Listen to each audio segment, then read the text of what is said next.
বুদ্ধং শরণং গচ্ছামি। বৈশাখী পূর্ণিমার পূর্ণ লগ্নে আমাদের নিবেদন পরম পূজ্য মহাবোধি বুদ্ধদেবকে কবিতায় স্মরণ।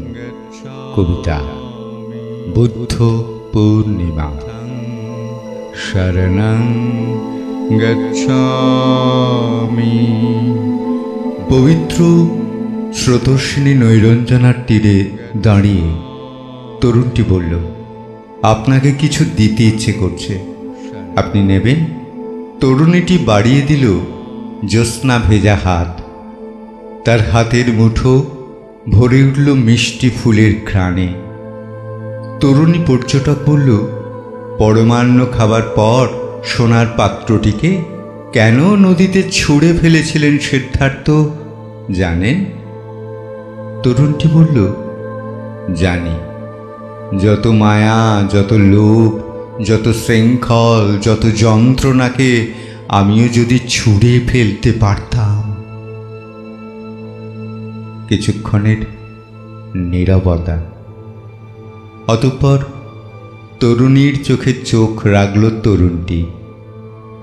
আমি মুক্তি চাই, আমি শান্তি চাই। এবার সেই দীপ্তিময়ী নারী বলল, বেশ, তবে আমার হাতে হাত রাখুন, আপনাকে আমি পথ দেখাবো, শিকল ভাঙার গান শোনাবো। তরুণটি যেন নিষ্পৃহ। সংসার করার স্বাদ আমার কবেই খুঁজেছে। তরুণীটি এবার খানিক বিব্রত। আপনার সঙ্গে আমি সংসার করতে চাই? কে বলল?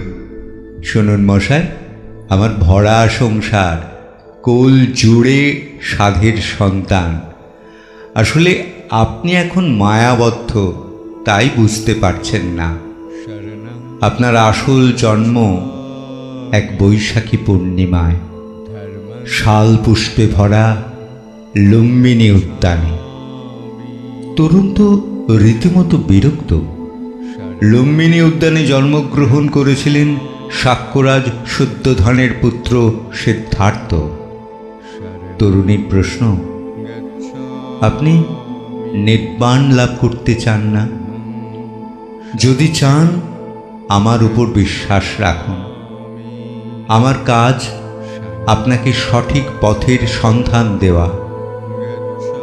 তরুণটি জানতে চাইল, কি সেই সঠিক পথ?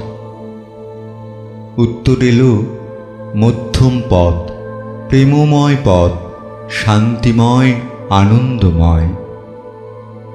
অনেকের দুটো বাড়ি থাকে না? হয়তো একটা গ্রামে, একটা মিষ্টি নদীর ধারে। শহর জীবনে ক্লান্তি এলে বছরে দু একবার সবুজ উঠোনে গিয়ে দাঁড়ানো যায়। বুক ভর্তি অক্সিজেন নিয়ে ফিরে আসাও যায়। তরুণের ভ্রান্তি দূর হচ্ছে। ঠিক বলেছেন তো, আমরা তো রবীন্দ্রনাথ, নজরুল দুজনকেই ভালোবাসি। বর্ষা ও বসন্ত দুজনের কাছে গিয়েই দাঁড়ায়। ভারী নরম একটা হাসি ফুটল নারীটির মুখে। আপনাকে শুধু একটা কাজ করতে হবে, পরনের রাজ পোশাকটি খুলে ফেলে রাজপ্রাসাদ থেকে নেমে আসতে হবে পথের ধুলোয়। আপনি সিদ্ধার্থ থেকে বুদ্ধ হবেন। আপাতত গঙ্গা নদীটি হয়ে যাবে নৈরঞ্জনা। ঘাটের সিঁড়িতে আপনি বসবেন, আমি আপনার সামনে রাখব পায়েসান্ন। আপনি তৃপ্তি ভরে খাবেন, আমি দু চোখ ভরে দেখব। খাওয়া শেষ হলে পাত্রটি আপনি ছুঁড়ে ফেলবেন জলে, আমি কিচ্ছুটি বলবো না। তরুণটি অনুসন্ধিৎসু। আপনি কি তবে আপনি নন, অন্য কেউ? কণ্ঠে আকাশ নিয়ে বধূটি বলল, এখনো আমায় চিনতে পারলেন না? আমি সুজাতা, উরুবিল্লু গ্রামের সুজাতা। আমার পায়সান্ন না খেলে আপনার মুক্তি নেই। অতঃপর দেখা গেল একটি সোনার পাত্র দুলতে দুলতে ভেসে যাচ্ছে দূর থেকে দূরে।